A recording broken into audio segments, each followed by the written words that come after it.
Namo tassa bhagavato arahato samma sambuddhassa. Namo tassa bhagavato arahato samma sambuddhassa. Namo tassa bhagavato arahato samma sambuddhassa. Retreat series, Dhamma talk number 32.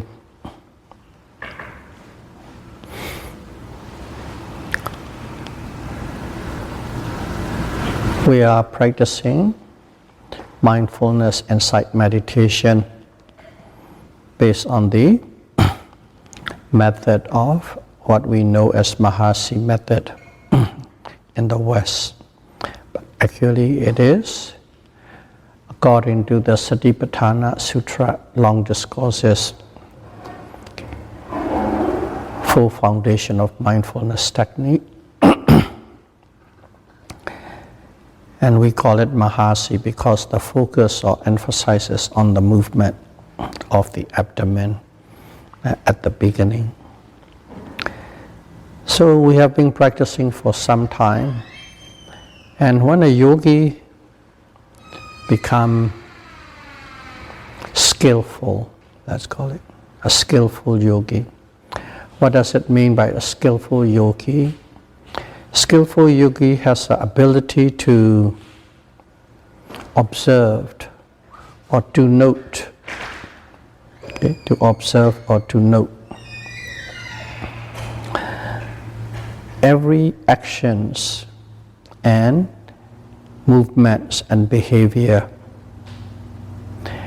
Any yogi who has the ability to note or to observe or to watch every actions, movements and behavior, and that person or that yogi is called a skillful yogi. And in here one need to understand the word actions. Actions, there are three kinds of actions. Physical actions, verbal actions, and mental actions. So one need to understand that word action under such condition, both physical, verbal, and mental, and all the movements and behavior. And if you can observe them, every activities of these things, then that yogi is called skillful yogi in this meditation.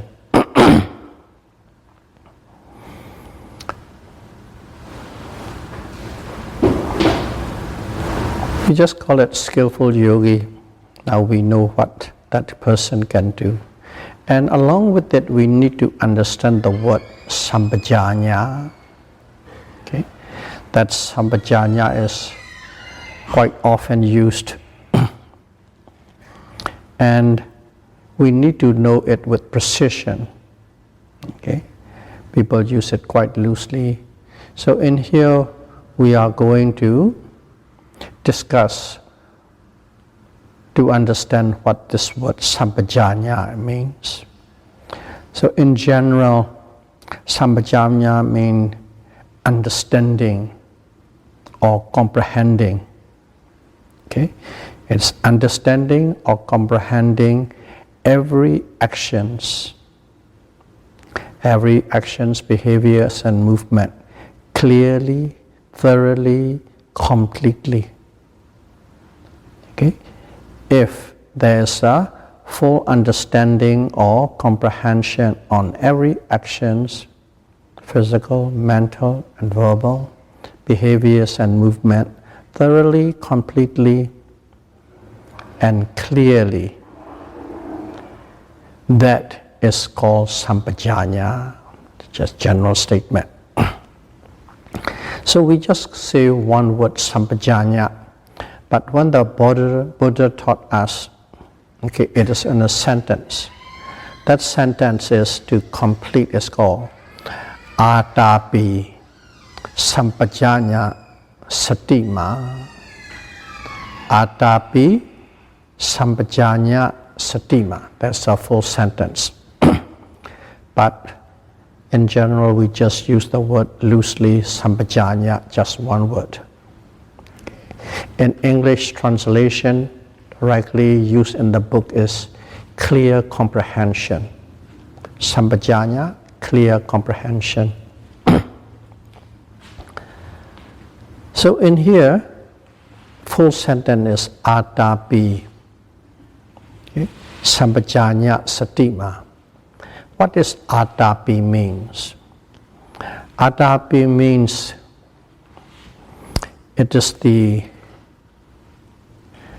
fiery effort, ardent effort, okay, that has the ability to burn up all the mental defilements.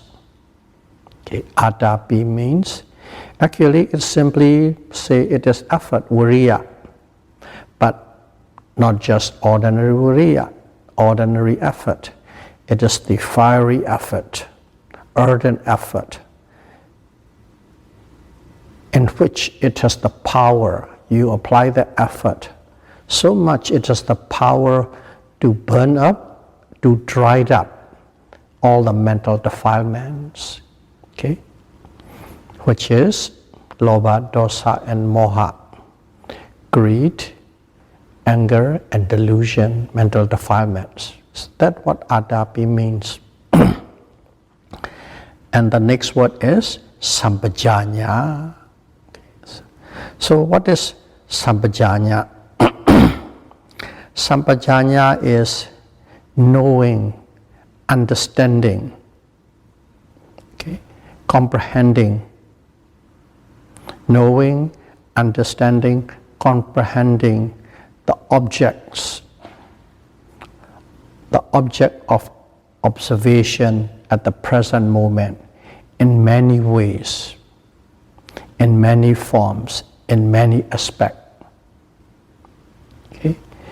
You know, you understand, okay? You comprehend the object, whatever object that may be, that you're observing at the present moment, in many ways, in many forms, in many aspects. Okay. And if you understand that way, okay, correctly, see, then that is Sampajanna. Okay, now it becomes more and more detailed what Sampajanna means. And Satima, Satima is being mindful. Just one word is being mindful. But what are you being mindful? Being mindful about the 5 aggregates. 5 aggregates.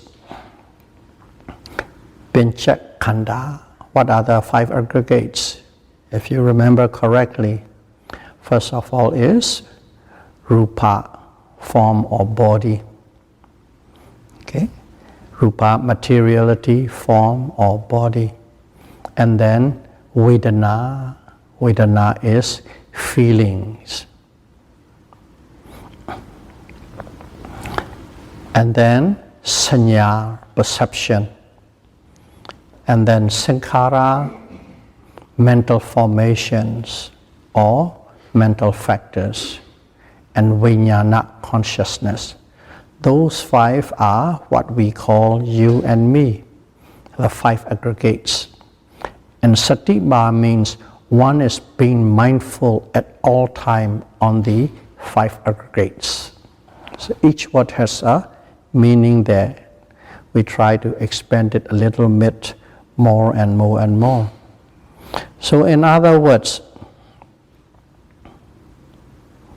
okay, we are being mindful on the 5 aggregates, Panchakkhanda.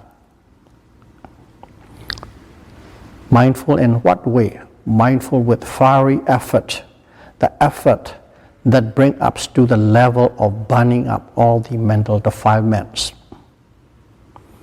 And once you have reached that stage, you begin to understand, you begin to comprehend, you begin to know the object that is under the observation at the present moment in details, in many aspects, in various ways.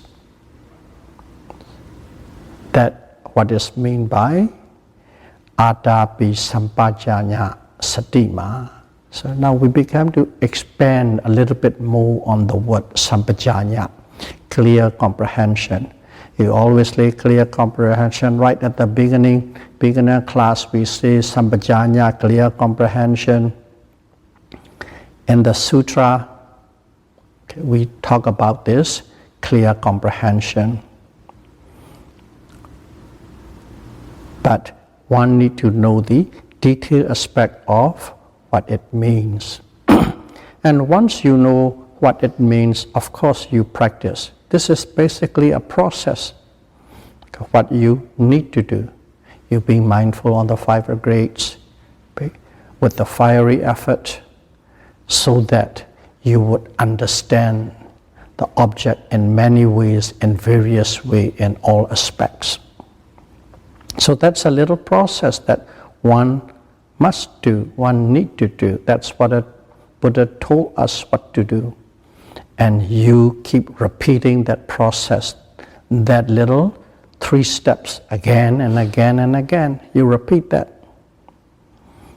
So that is basically one way of the Buddha telling us how to practice repeatedly. Okay, repeat that process again and again. And when you are repeating that process, okay, you must do that, you must repeat that, you must practice that with great chanda. In other words, great willingness and zeal. You just simply don't do it. You must do it with great willingness or zeal. That's a burning desire to do it. That kind of a thing, great willingness and zeal. It's called chanda.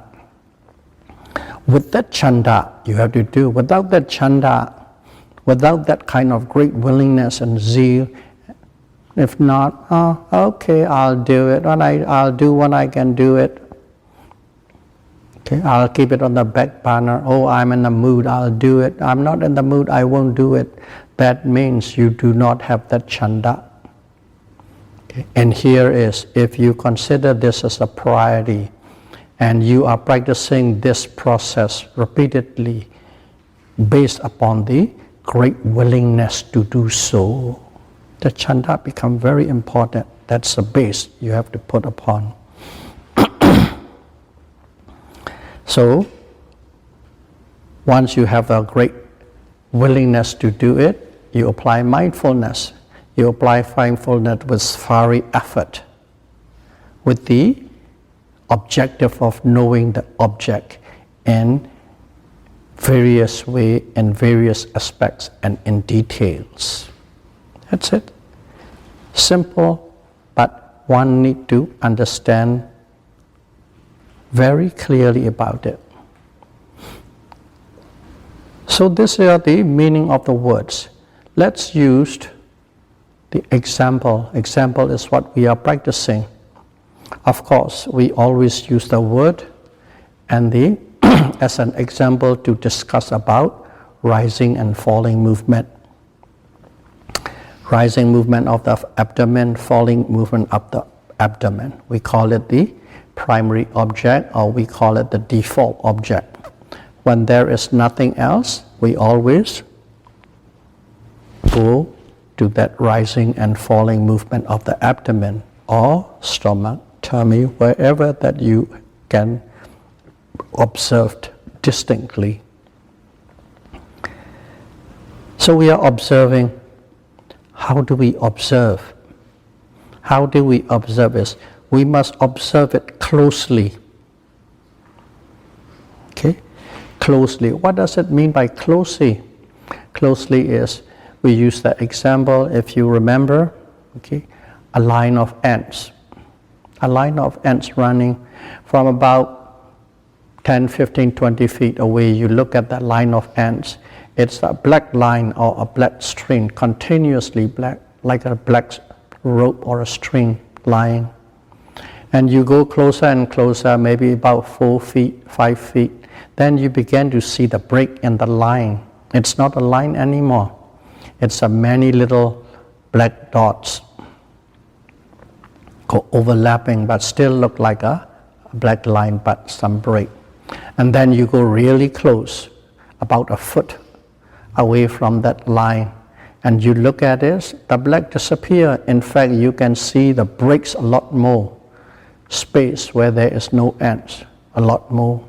In other words, the closer you get, the more detail you see. The closer you get, you become closer and closer to your reality.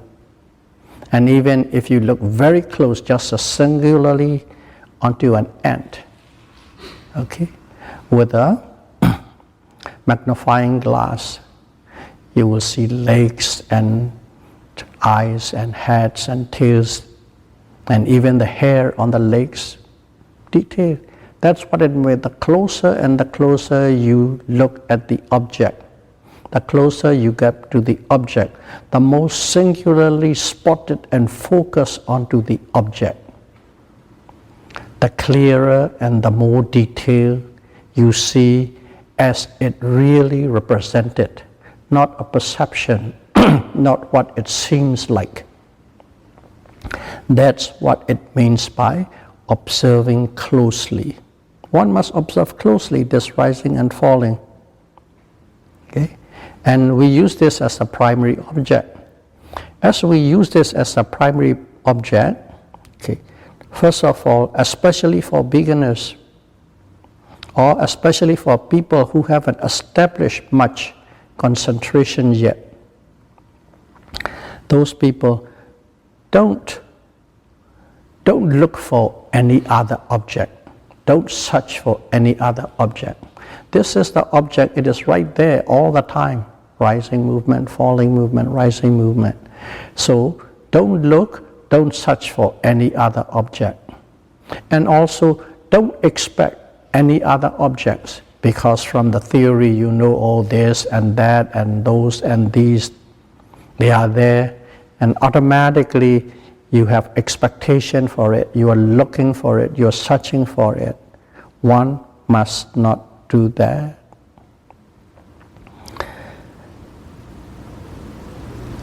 So if you look at this rising and falling movement very closely, singularly, without paying any attention to any other object, if you can do that, then you have established the word satima, being mindful.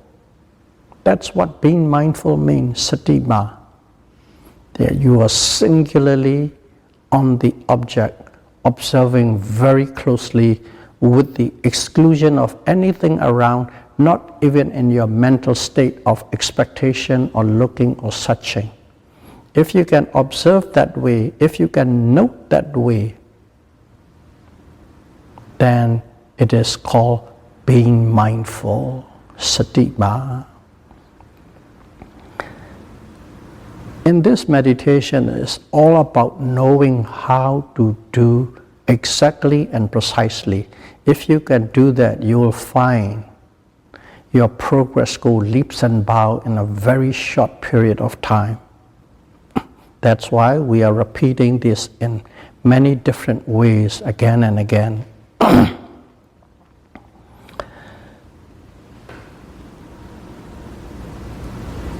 So you are observing now singularly onto the objects.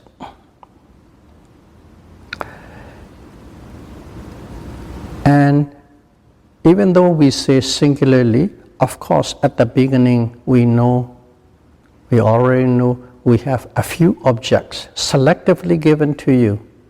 Okay, there's a rising movement, there's a falling movement. Or maybe rising, sitting, falling. Or rising, sitting, falling, touching. Okay, it may be 3, it may be 4, or even 5. Rising, sitting, falling, touching, touching. about 5. That's it. You may use 2, you may use 3, 4, or 5, depending on the ability to observe with smoothness and in harmony. And also in walking meditation, lifting, pushing, dropping, or you know exactly we can go up to about 6 parts and so on. But still, it is within the countable number. And whatever that countable number that you are observing, you must be able to singularly observe each and every one of them very closely at moment to moment to moment. So we're starting to expand to 3 objects, 4 objects, 5 objects, but still a few. So these are few objects you really observe. And if you close your eyes and do it, if you do it, you will find that at that moment, when you are singularly spot on to the object, moment to moment, at that moment you are totally being mindful, and you are, because of the being mindful, you are concentrated.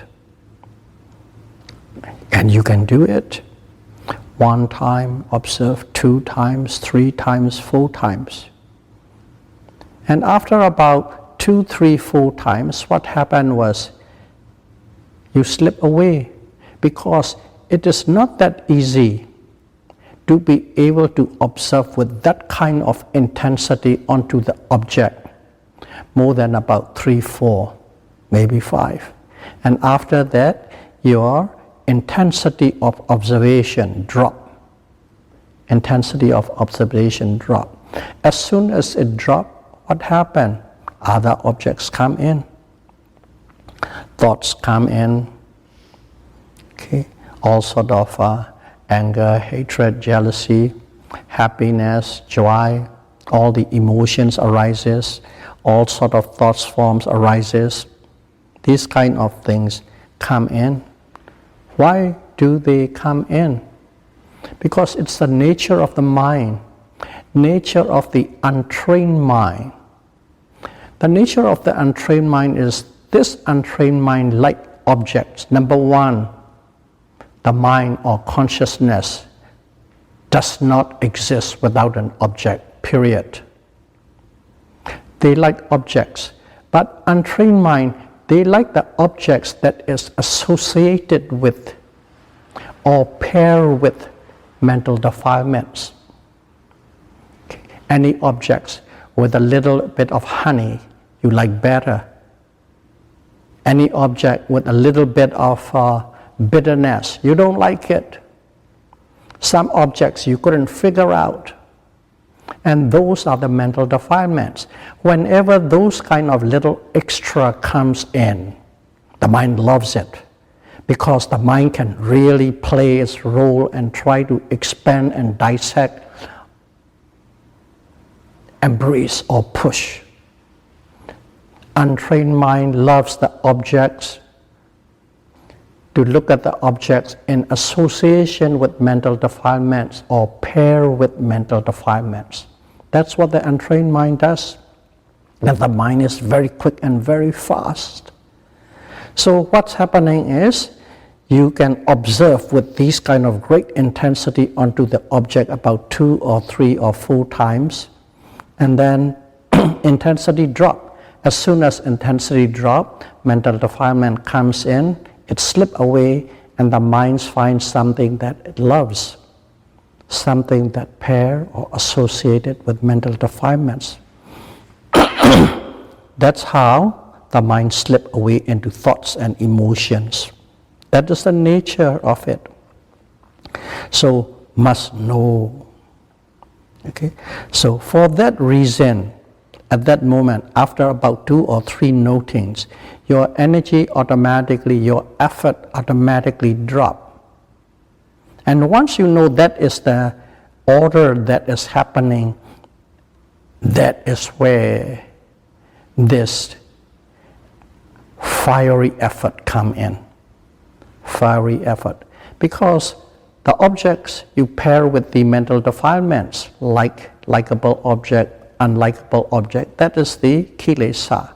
You must burn off that kilesa that is in association with the object.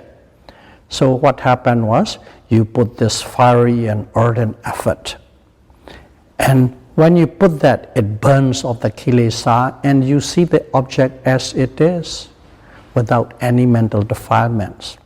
That's why we need this fiery, ardent effort.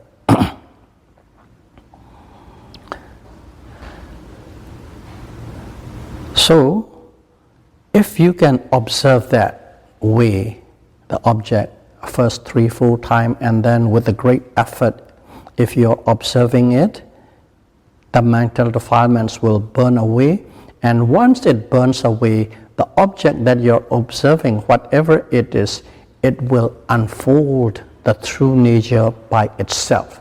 You don't need to unfold, you don't need to figure out, it unfolds by itself.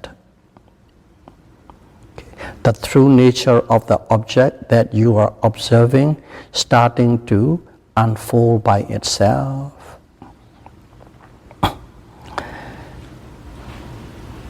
In other words, this rising and falling movement will unfold its true nature. We thought we already know it is moving, but it is not yet, because there are so many ways. If you get Sampajanna, what does it mean? In many aspects, in many ways, various ways. Okay, all the details that are associated with this rising and falling movement will unfold by itself. So we just observe that. Okay, rising, falling, even say don't pay attention to any other thing. So because of that instruction, some people who came and practice, some people who are very skillful with other techniques, they come and practice, and they make an observation and they make a statement. This method is not full foundation of mindfulness. It is only rupanupassana, mindful of the mindfulness of the body. They make a snap observation and step statements. In fact, it came up quite often. Yeah, by definition, it is, because all that you're observing is rising and falling and rising and falling. Yeah, that is physicality. So this is a rupanupassana. With their limited mind, with the unopened mind, with no experience, okay, based on the intellectual analysis, they dub the method as mindfulness of the body. But let's see how it is. Yes, we are observing this rising movement and falling movement. That movement is what? Rupa, materiality. And even, let's say, go farther, if you can feel hot and cold, hard and soft, stiff, there's still rupa. But if you can observe that continuously, repeatedly, with a state of being mindful for an extended period of time, not too much, only about 5 minutes or 6 minutes, if you can maintain it, you will experience something. What it is suddenly that rising movement and falling movement seems light. Okay? You will experience light. That is simply rising and falling, just like the clock ticking, tick-tock, tick-tock, tick-tock, tick-tock. You see it, you know it, and the clock is ticking by itself, nothing to do with you. Just like that, this rising and falling movement is happening on its own, nothing, so to speak, to do with you. It is a physical process going on. And then there's another thing. There's simply knowing about that rising and falling movement. Just like you know there's a clock ticking, tick-tock, tick-tock, and here you are distinct from that tick-tock and you know. Two separate things. Of course, it's easy. The clock's on the wall. You're sitting here 5 feet away. Two separate things. But when it is in your own body happening, it's not that easy. But suddenly you will experience, just like the clock and your knowing, just this, your abdominal movement is a physical process, totally unconnected, unrelated, and there's a knowing process, totally unconnected. Two things happening. You will experience it. All that you need is you need that fiery effort, being mindful for about 5 minutes or 6 minutes. If you can contain that, you will experience that period. A rookie will experience it. Advanced yogi will experience it. No if or but. And at that mind, just look at it.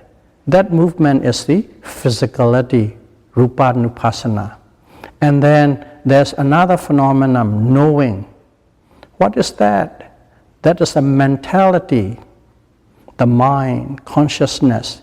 That is the awareness or knowing of the mind. Cetanupassana. Two things already. And while you're observing, sometime rising, falling, and there's some sort of a pain associated with it, maybe a little guest pain or something, and you are fully, clearly aware of it. If you're aware of it, that is Vedananupassana. And then sometime your observation is strong, but not strong enough. You have a dislike or unpleasantness towards the pain. That is the cetasika. Okay, dislike. Nadanupassana. So even though just this little rising and falling, if you go deeper and deeper and deeper, you will find full foundation of mindfulness is right there. Even though you are observing only one object, rising movement and falling movement, there's a rupa, okay, mindfulness of the body, mindfulness of the mind, mindfulness of the feeling, and mindfulness of the Dhamma. Kama chanda nivarana, liking it, vyavara nivarana, disliking it. All these things are right there. You don't have to label that, you don't have to try to understand it. But now, before you actually go into the meditation, you must understand with clarity. That is how it unfolds by itself. That is why people who adopt this Mahasi method as simply a Rupanupassana, mindfulness of the body, is they are talking with the limited vision and limited mind. They don't know because they haven't experienced it and they haven't trotted down the path. So in here, that is what it means by details. Details. When you're observing it, what happened? You're starting to see details. If you're mindful, let's say, what are the details? Detail is your rising movement.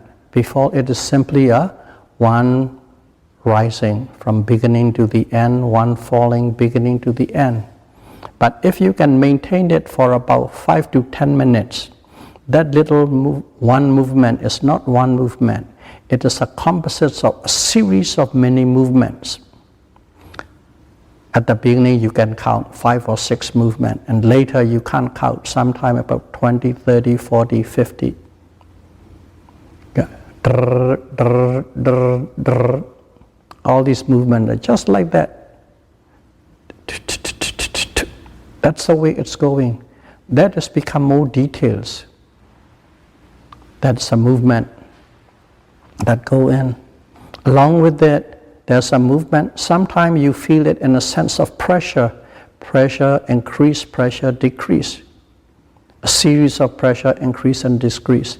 You can feel stiffness.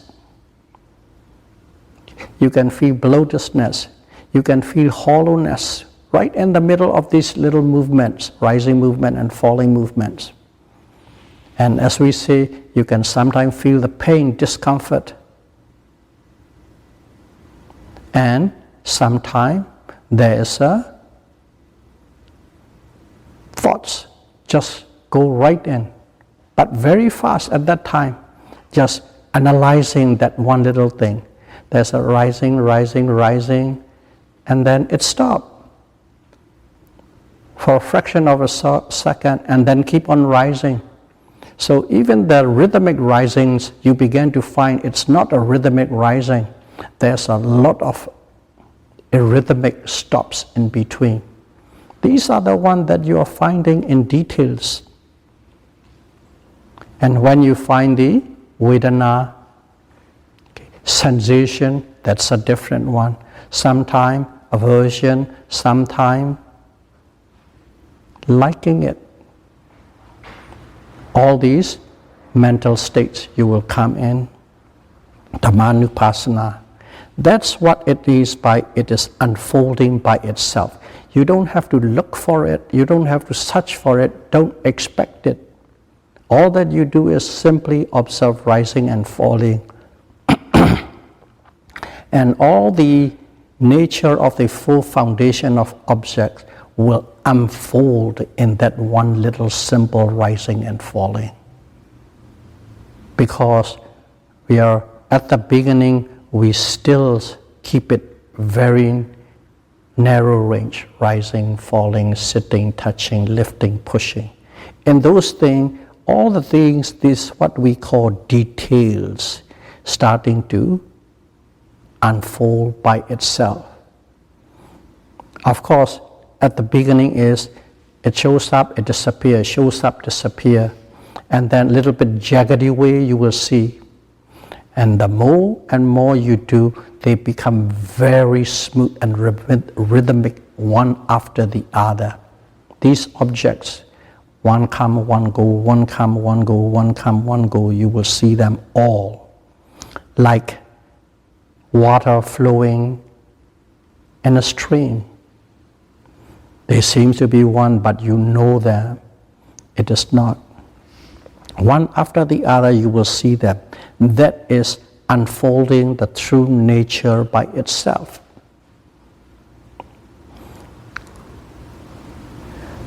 And if you see that way, that is Sampajanna.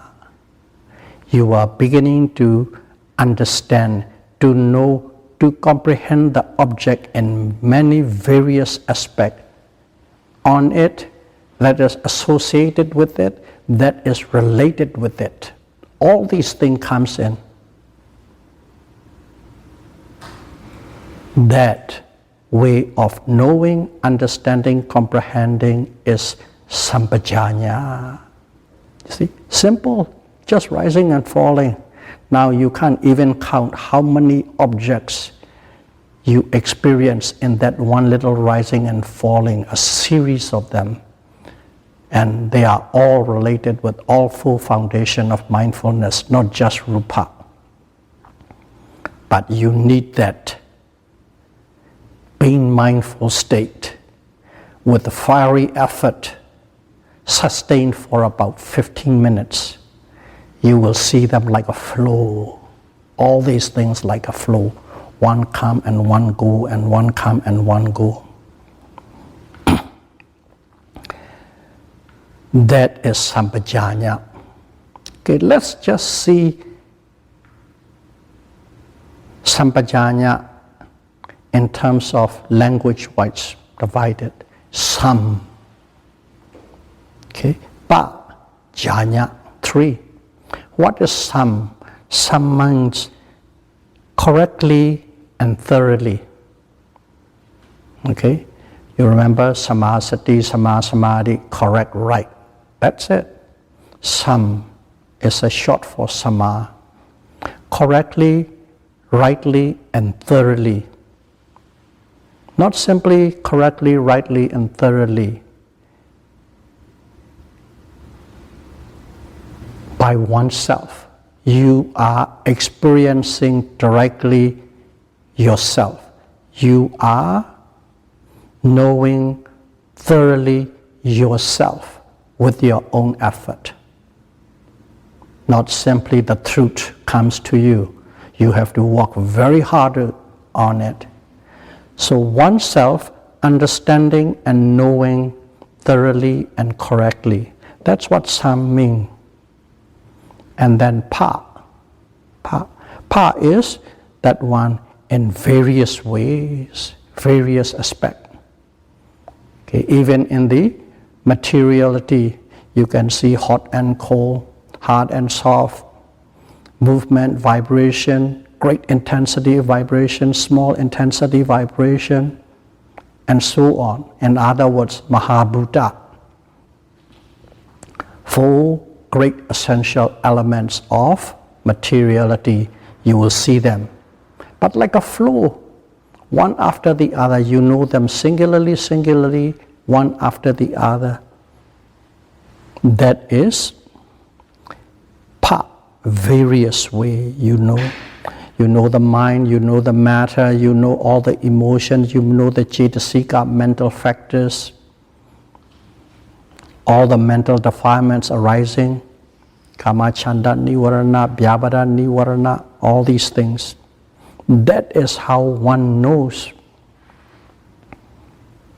And not only that, if you can keep maintaining that about 15 to 30 minutes, not once, not twice, quite frequently, quite regularly, if you can maintain that level of satima, being mindful, you will start to see with clarity and sharpness the arising and the passing away of these each and every object singularly. They arise and they pass away, they arise and they pass away. You will see them singularly. In other words, what is that? If you can experience directly arising and passing away, the word is called anicca, impermanence. You are experiencing the impermanence nature of all physicality and mentality. And if you are grounded in it, then you start to feel that this impermanency is oppressing on every object at every moment. That feeling, that understanding, that direct intuitive understanding of that nature is called dukkha, suffering. And you observe and you observe, and you find that there's nothing you can do. They simply arise and pass away, swifter and swifter, faster and faster. Sometimes like in a vortex, sucked up. Everything that arising is sucked up and gone. And you are helpless and you can't do anything about it. That kind of experience is anatta, non-self, no soul.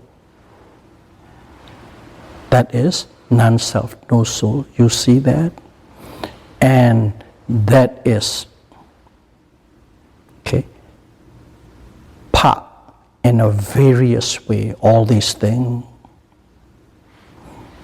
You are understanding all these things. And all these various aspects, the way you understand the physicality, mentality, and all its characteristics. And if you understand them, if you know them, if you comprehend them with clarity and sharpness, that state is called jhana. Sampajanna. Sampajanna. Jhana is understanding, knowing, comprehending in such a fashion in details. That's the word of Sampajanna means.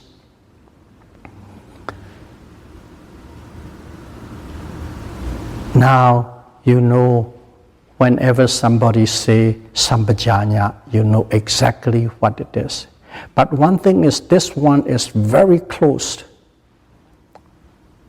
moment to moment, fleeting moment. In that level, on that scale, you are observing and you are understanding. And to be able to understand that, if you correctly remember past few Dhamma talks, how to observe. Okay, the whole line is Kusalanan Dhammanan Bhavanaya. To develop the highest, the greatest, the most supreme form of wholesomeness. Okay, we go with pamada and apamada, heedlessness, heedfulness. So I won't repeat the Pali word again, but in English word is very simple. How do we observe? To have this sampajanna. Number one must give great respect and seriousness to the practice. That's one. Okay. Anatija. Anatiyasa sampajanna. Second one is, you must observe in such a way there is no break in between from one, no gap in between one observation to the other. Number two. Number three, you do it not half-heartedly, but with full throttle. Okay, without full throttle. In other words, you will not take any break during the time of retreats. That is another way of observing. And the fourth one is, you do with such a great desire. Your desire is so strong, you don't care for your life or a limb. Okay. At this moment when we talk that seems, my goodness, do I have to give up my life or my limb? But it is the mindset that you go. When you reach to the higher and higher stage of experience, you really don't give a damn about your limb or a life or a heart attack or fall down and die. It will come to a state. That kind of willingness or chanda chaita arises. You practice in such a way without giving a hoot for your life or a limb. That's number 4. Chanda chaita. And number 5, asevana. Okay. In short, to live for us, we have to eat food, we have to drink water, we have to breathe air. We depend on food, water, and air. In such a fashion, we must depend on this being mindful. That's important. If you starve, if you got thirst, if you can't breathe, you will die only one life. But if you are not mindful, you will be dying endless number of lives to come. You will die and you will die and you will die and you will die. In other words, birth and death will come repeatedly. Because you are not being mindful. So in such kind of importance, one must depend on this being mindful. And number 6, bahuli kama, abahuli kama. If you remember, you must repeat this process again and again and again and again. Don't get bored, don't get tired, because it is like life and death. And the 7th factor, if you remember, you must have a resolute mind. This is it. This is what I do. I will not give up. I will not surrender. So we talk about those things for under 7 different Dhamma talks, these 7 factors. If you apply those things, you will you will experience, you will possess Sampajanna. You will understand the nature of the mind and matter thoroughly, completely, clearly, and sharply. So may all of you be able to practice mindfulness meditation, mindfulness insight meditation with the fiery effort, and may you become the possessor of clear comprehension as soon as possible. Sadhu, sadhu, sadhu. Buddham bhajami.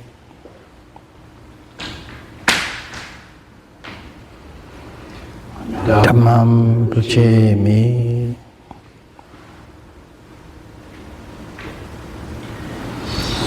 Sangham bhajami. Thank you very much.